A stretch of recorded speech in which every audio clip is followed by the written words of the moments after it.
Hello students, how are you? Hope you all are fine. Myself Ashwini Kulkarni welcomes you all for my video lecture on Advanced Financial Account. Students, today we start the first unit of investment account. Investment account is very easy to understand, but you should be very careful while calculating the amounts. In this chapter, we start with easy problem of investment account. You should find the problem first of investment account on your screen. Okay. Before we start the problem, you have to understand some terms in investment account. Okay. Firstly, you should be concentrated on interest due dates. Generally, there are two interest due dates given in the problem. Interest due dates are given in the problem. On that date, you should give compulsory interest amount to the investment holder on that date. Okay. Another important point is ex-interest transactions and cum interest transactions. In ex-interest transactions, interest amount should not be deducted from face value amount. In cum interest transaction, you have to deduct interest amount from face value. Okay, I should explain in Marathi also. आपल्याला investment account solve करण्यासाठी सगळ्यात महत्त्वाचं म्हणजे interest dates जे आहेत, due dates जे आहेत ते लक्षात ठेवावे लागतात. जनरली प्रॉब्लेम्समध्ये दोन इंटरेस्ट ड्यू डेट्स येतात. Okay, for example 1 January and 1 जून अशा पद्धतीने इंटरेस्ट ड्यू डेट्स जे आहेत त्या दिल्या गेल्या तर तुम्हाला इन्व्हेस्टमेंट होल्डरना कंपल्सरी त्या दिवसाचं इंटरेस्ट द्यायला लागतं. कंपल्सरी आहे ते. ओके. दुसऱ्या टर्म्स आहेत एक्स इंटरेस्ट ट्रान्झॅक्शन आणि कम इंटरेस्ट ट्रान्झॅक्शन. एक इंटरेस्ट ट्रान्झॅक्शन म्हणजे थोडक्यात काय तर एक्स मीन्स एक्सक्लूड करणे.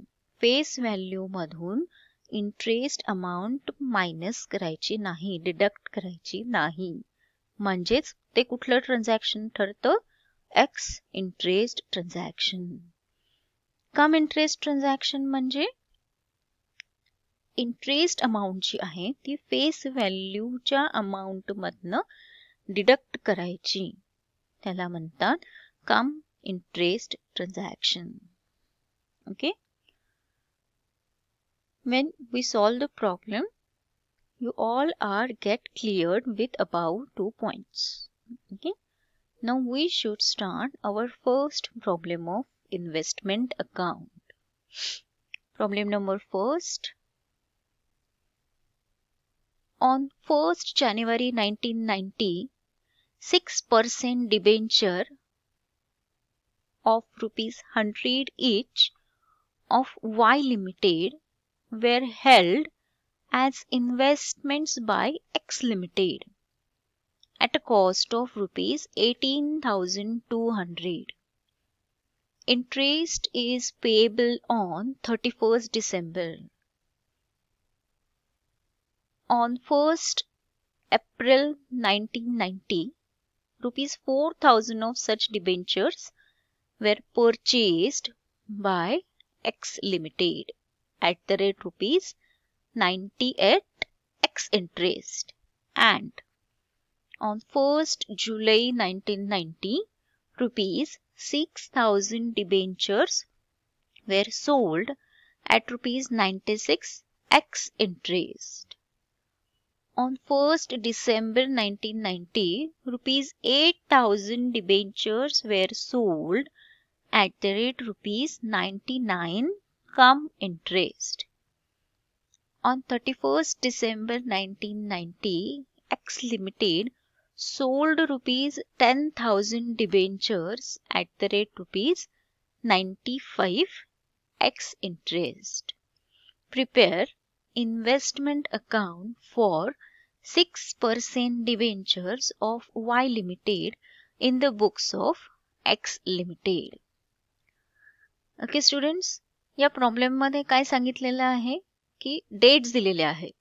ओके, डेट वाईज जायचं आहे तुम्हाला. स्टार्ट करायचं आहे 1 जानेवारी पासून ते step by step date wise तुम्हाला फॉलो करायचं आहे आणि लास्ट डेट जी आहे पूर्ण वर्षाची ती असणार आहे शेवटची डेट 31 डिसेंबर. ओके, या प्रॉब्लेम मध्ये एकच इंटरेस्ट ड्यू डेट आहे. कुठली? Interest payable on 31 December. Okay, 31 December ही इंटरेस्ट ड्यू डेट आहे, ही लक्षात ठेवायची. वाटलं तर तुम्ही इथे कॉर्नरला लिहू शकता.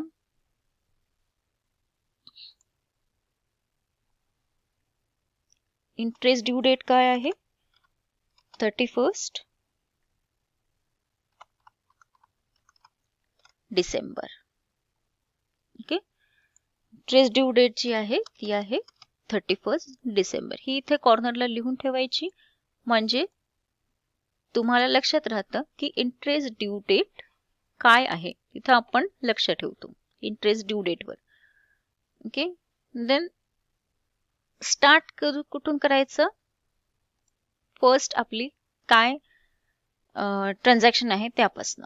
ओके, सो काय म्हटलेलं आहे पहिल्या प्रॉब्लेम मध्ये स्टार्टिंगला? On 1 January 1990 6% debentures of ₹100 each of Y Limited were held as investment by X Limited at a cost of ₹18,200. म्हणजे त्यांच्याकडे होतं. हा थोडक्यात काय आहे? हा बॅलन्स आहे 1 जानेवारी 1990.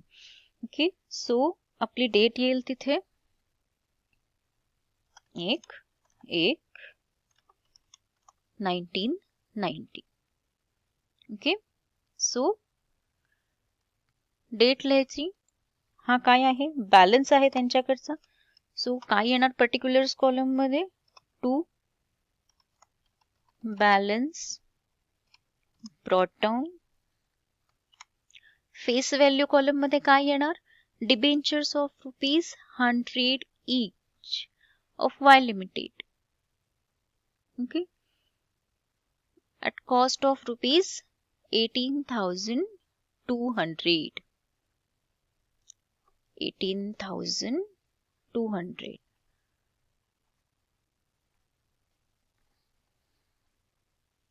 कॉस्ट अमाउंट दिलेली आहे 18,200.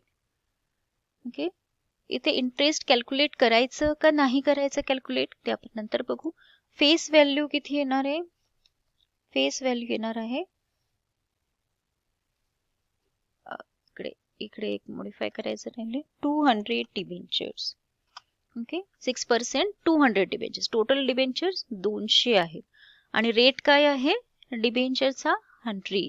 सो फेस व्हॅल्यू किती येणार? 200 into 100 मीन्स 20,000 ही फेस व्हॅल्यू आहे. लक्षात आलं? नाही लक्षात आलं तर तिथे खाली लिहून घ्या. कशी आली 20,000 अमाउंट? 200 into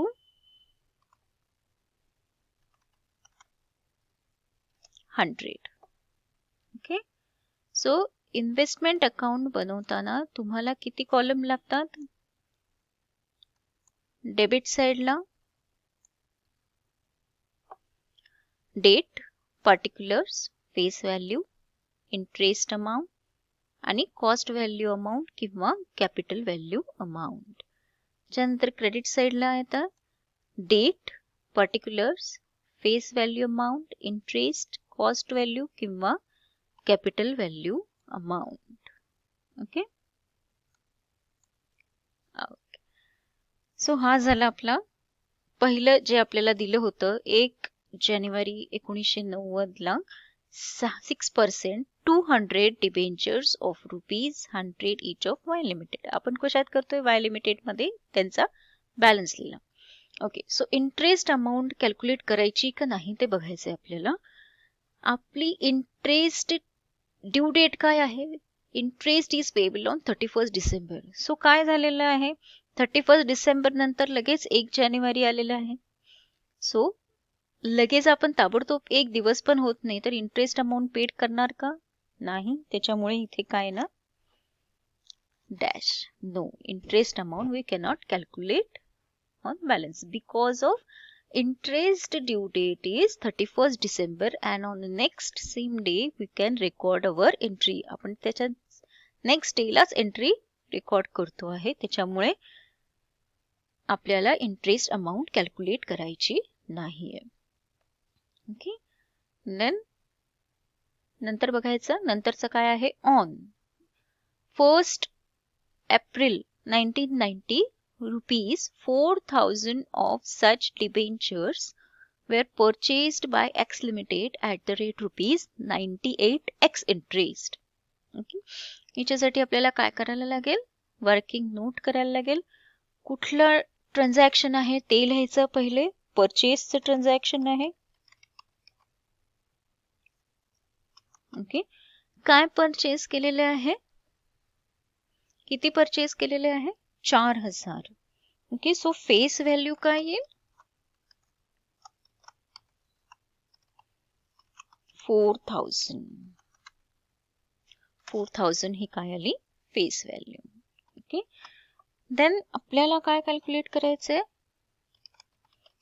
interest. इंटरेस्ट काय पर्सेंटनी द्यायचंय? 6%. ओके, आपण इथे वरती काय लिहिलंय? 6% डिबेंचर्स. म्हणजेच इंटरेस्ट कॅल्क्युलेट रेट काय आहे? 6%. कशावर कॅल्क्युलेट करणार? किती आपण इन्व्हेस्टमेंट परचेस केले. किती परचेस केलेले आहेत? 4,000. Okay, 4,000 into 6%. Okay okay, face value into interest amount into. आता हे कधी किती महिन्यासाठी परचेस केलेलं आहे? ओके, आपली तारीख काय आहे इथे? परचेसची डेट काय आहे? परचेस ट्रान्झॅक्शनची 1/4. बरोबर, 1 एप्रिलला आपण परचेस केलेलं आहे. आणि लास्ट इंटरेस्ट ड्यू डेट म्हणजे याच्या अगोदर इंटरेस्ट कधी पेड केलं होतं? 31 डिसेंबरला. So you have to calculate from 31 December to 1st April. How many months are there from 31st December to 1st April? There are 3 months. So 3 divided by 12. Okay, then you should found the interest amount. 31 December नंतर April पर्यंत month calculate करायचे. 31 डिसेंबर म्हणजे 31 डिसेंबर घ्यायचा का? नाही. जानेवारी, February, March. April घ्यायचा का? April month नाही घ्यायचा का? कारण 1st एप्रिल 1st डेला ट्रान्झॅक्शन होतोय. त्याच्यामुळे किती येणार? किती घेतले आपण?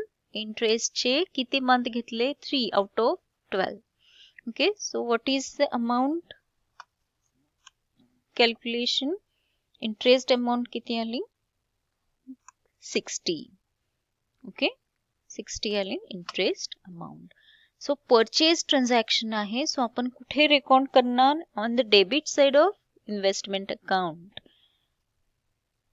डेट लिहिणार सगळ्यात पहिल्यांदा 1 एप्रिल 1990.